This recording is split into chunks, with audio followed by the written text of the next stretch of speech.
quand la foi est à la limite. Que seuls viennent troubler de temps à autre les pas d'un garde, quelque part là-bas, au loin, dans le couloir.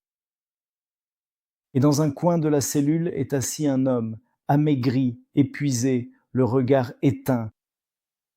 Si nous entrions là maintenant et voyions cette scène, il est peu probable que nous dirions que c'est un prophète, Jean. Il s'agit d'un homme adulte qui se trouve maintenant dans un tel état, le regard éteint, avec une barbe et des cheveux emmêlés et négligés. Ce n'est vraiment pas du tout le même homme que celui que nous connaissons, tel qu'il est présenté dans l'Évangile, comme un homme dont la voix résonnait à tout Israël, qui disait la vérité sans crainte en face, non seulement aux pharisiens, mais même au roi. Un homme qui se tenait au Jourdain, qui a entendu la voix de Dieu, qui a vu l'Esprit Saint descendre sous la forme d'une colombe, qui a prononcé ces paroles. Voici l'agneau de Dieu qui enlève les péchés du monde. C'est Jean le Baptiste. Il savait parfaitement pourquoi il était venu dans ce monde. Il connaissait sa destinée. Il était ferme, ferme dans son espérance. Il était déterminé dans son action prophétique, dans son ministère. Et vous savez, il a accompli pleinement sa mission. Mais maintenant, il est enfermé. Enfermé dans cette prison de Machéronte. Et peut-être, pour la première fois depuis longtemps, son cœur lutte non pas contre des ennemis extérieurs, ni contre les circonstances, ni même contre la prison elle-même, mais contre ces barreaux de fer et ces murs de pierre froids. C'est un combat de chaque instant, une lutte intérieure acharnée qui, tout simplement, jour après jour, lentement mais sûrement, le dépouille de toute son énergie vitale, goutte après goutte, jusqu'à l'épuisement total. Oui, il entend des choses étonnantes. Oui, oui, pas dans les eaux. Des rumeurs circulent, d'autres racontent que Jésus guérit les malades, que des foules le suivent. Et en même temps, Jean reste derrière les barreaux. Et dans ce silence intérieur, une question naît en lui. Si tout cela arrive, alors pourquoi suis-je ici? Ce n'est pas simplement une question, une sorte de provoquée par un état d'incrédulité. C'est simplement un cri, le cri d'une âme humaine, d'une âme fatiguée, fatiguée d'attendre, fatiguée de cette monotonie.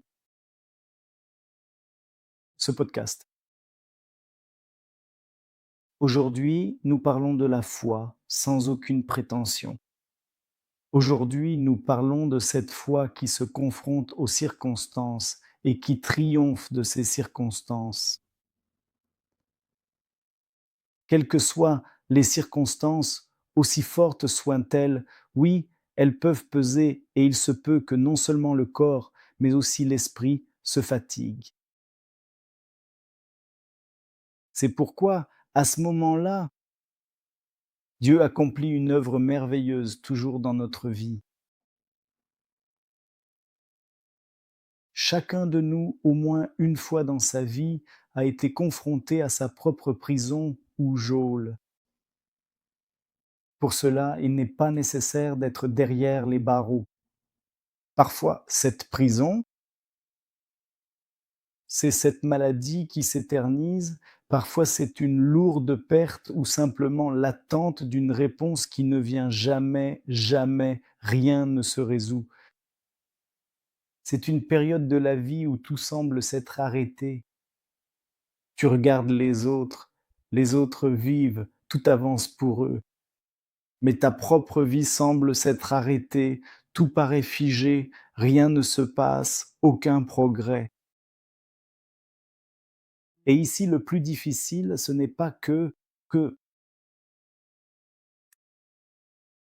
nous, peut-être à l'extérieur, continuons à vivre. Peut-être que nous sourions, allons au travail, discutons, faisons des choses habituelles, mais à l'intérieur, une fatigue s'installe. Vous savez, c'est une fatigue qu'on ne peut pas simplement effacer en dormant bien, juste dormir suffisamment et elle disparaît. Dans le livre des Proverbes, chapitre 18, verset 14, il y a ces mots. L'esprit de l'homme supporte la maladie, mais un esprit abattu, qui le relèvera?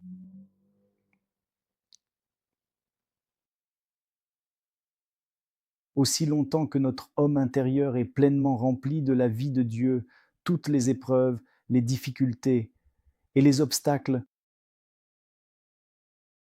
nous pouvons les surmonter. Tout se résout pour nous.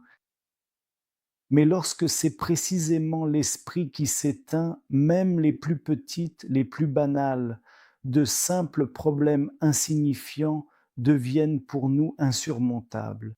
Tu comprends? Le problème de Jean n'était pas dans la prison elle-même. Il savait supporter les difficultés, il a vécu des années dans le désert. Imaginez ce qu'il mangeait, vous vous souvenez de cela? Ce qu'il mangeait, comment il s'habillait, comment il vivait, privé, des choses qu'au simple, de certaines commodités de la vie quotidienne. Comment les gens le traitaient-ils? Comment les pharisiens le traitaient-ils? Comment les autres personnes le traitaient-elles? Il n'avait pas peur de dire la vérité, il n'avait pas peur de subir des persécutions, il n'avait pas peur de certaines difficultés. Eh bien, regardez ce qui a pu se passer dans sa propre vie quand il s'est retrouvé derrière les barreaux, quand il s'est retrouvé en isolement, il ne comprenait pas, il ne trouvait tout simplement pas de réponse intérieure à ses questions. Et cela, dans une certaine mesure, comme si l'épuisait, le privait de ses forces. Quand la douleur s'éternise, l'âme commence à poser des questions. Quand les réponses tardent, la déception naît. Et si la déception reste longtemps à l'intérieur, elle commence, goutte après goutte, à épuiser notre esprit. Et alors nous activons une réaction de défense, nous commençons à construire des murs intérieurs, nous cessons d'espérer, d'attendre, nous cessons de demander quoi que ce soit. Eh bien, tout simplement, nous nous refermons sur nous-mêmes, nous fermons notre cœur à double tour et nous pensons que cela nous apaise, que cela nous rend plus calmes, que nous sommes protégés. Oui, peut-être qu'à un certain moment, nous nous sentons en sécurité et nous pensons que nous sommes protégés, mais une telle protection ne guérit pas, elle nous rend simplement secs. Et c'est précisément à ce moment-là, à ce point précis, que Jean ne tient plus. Il appelle ses disciples et les envoie vers Jésus. Et nous allons lire ce qu'il dit à ses disciples lorsqu'il les envoie. C'est l'Évangile selon Matthieu, chapitre 11, verset 3. Es-tu celui qui doit venir ou devons-nous en attendre un autre? Beaucoup peuvent voir dans ces paroles une sorte d'effondrement de la foi, mais il ne s'agit que d'une fatigue humaine, quand il n'y a pas de certitude, pas de réponse, et que jour après jour, c'est la même routine de la vie. C'est pourquoi, lorsque tout cela s'éternise, il nous est difficile de tenir. Il est difficile de faire confiance, difficile d'espérer, difficile d'attendre. Et maintenant, observez comment Jésus-Christ réagit à absolument tout ce qui se passe ici. Que dit-il aux disciples de Jean? Il prononce ces paroles. Allez, dites à Jean. Ce que vous avez entendu, ce que vous entendez et voyez, les aveugles recouvrent la vue, les boiteux marchent, les lépreux sont purifiés, les sourds entendent, les morts ressuscitent, les pauvres reçoivent la bonne nouvelle. Et ensuite, lorsque les disciples de Jean s'en vont, ils se tournent vers les gens, ils se tournent et commencent à parler. Pas comme quelqu'un qui montre de la faiblesse ou comme quelqu'un qui pourrait décevoir. Il parle avec beaucoup de respect. Il prononce ces paroles qui peuvent surprendre. Surprendre. Pourquoi? Parce que tu doutes. Tu doutes de ce que tu as entendu. Tu doutes de ce que tu as entendu au bord du Jourdain. Tu doutes de ce qu'a dit le Père céleste, que c'est le Fils bien-aimé en qui il a mis toute son affection. Tu doutes. Tu doutes des paroles de Dieu? Non, Jésus ne parle pas ainsi. Il parle aux gens. En vérité, je vous le dis, parmi ceux qui sont nés de femmes, il ne s'est pas levé de plus grand que Jean-Baptiste. Réfléchissez seulement à ce qui se passe. Jean est en train de traverser la période la plus sombre et solitaire, la plus difficile et éprouvante de toute son existence. Il est assis là, enfermé au fond de cette cellule de prison, et il commence à douter profondément. Et c'est précisément à ce moment-là, dans ce dénuement total, que le Christ l'appelle le plus grand parmi tous les enfants des hommes. Et c'est là qu'il y a une pensée extraordinaire. Dieu nous voit justement, correctement. Dieu ne nous voit pas seulement dans les moments de force spirituelle, mais il nous aime et nous regarde avec des yeux pleins d'amour. Quand nous sommes aussi faibles, désorientés, perdus, il nous aime. Et c'est ici sans doute que se révèle l'essentiel. Le plus important dans toute cette histoire, c'est que Jésus n'a pas libéré Jean de la prison ce jour-là. Il n'a pas simplement envoyé les disciples de Jean en disant « Tenez, voici les clés de la prison, allez-y ». Non, il ne leur a pas donné les clés de la cellule, mais il a fait quelque chose de bien plus grand. Il a fortifié Jean de l'intérieur. Il lui rappelait, il l'a rempli de vie, il lui a simplement dit que sa vie n'était pas une erreur, que sa vie, c'est l'accomplissement du plan de Dieu. Tout se passe comme il se doit. Très souvent, nous demandons que les circonstances autour de nous changent. Nous supplions, nous disons, Seigneur, change les circonstances, enlève ce problème. Mais Dieu, à ce moment-là, commence un travail à l'intérieur de notre cœur. Nous demandons d'apaiser la tempête à l'extérieur. Mais lui, il nous fortifie à l'intérieur, dans notre esprit, dans notre âme. Nous demandons de réécrire la situation, de changer le scénario, mais il touche à notre esprit. Nous allons lire ce que l'apôtre Paul a dit dans l'épître aux Éphésiens, qu'il vous donne, selon la richesse de sa gloire, d'être puissamment fortifié par son esprit dans l'homme intérieur. Pourquoi est-ce nécessaire? Parce que si l'homme intérieur prend vie et se fortifie, il devient capable de traverser ce qui hier semblait insupportable, tout simplement absolument instable. Intolérable, car nous ne sommes pas faits uniquement de chair, ni seulement d'émotions. Nous avons un esprit. Notre âme peut être profondément bouleversée, ressentir une douleur aiguë, poser des questions difficiles. C'est naturel, mais lorsque notre esprit humain s'unit à l'esprit de Dieu en nous, une force immense apparaît. Ce n'est pas simplement une sorte d'optimisme artificiel, vous savez. Je suis fort, simplement parce que nous nous réveillons le matin et disons je suis fort. Ce n'est pas juste une sorte d'autosuggestion, ni simplement une tentative de faire semblant que tout va bien, que je fais tout bien et que tout va parfaitement pour moi. Il vient simplement une profonde force intérieure. Et cette même force qui peut donner la possibilité de respirer, de vivre, d'avancer, même lorsque les portes sont encore fermées, quand il n'y a pas de réponse, mais nous vivons déjà, nous respirons déjà, nous avançons déjà.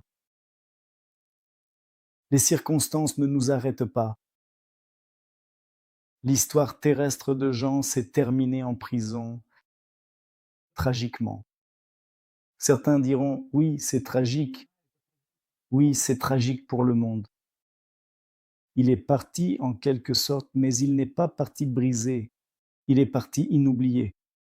Il est parti comme un prophète qui inspirait, qui parlait d'une grande destinée, qui proclamait le Messie. Son esprit était guéri. Dans cette vie, une personne peut perdre beaucoup de choses.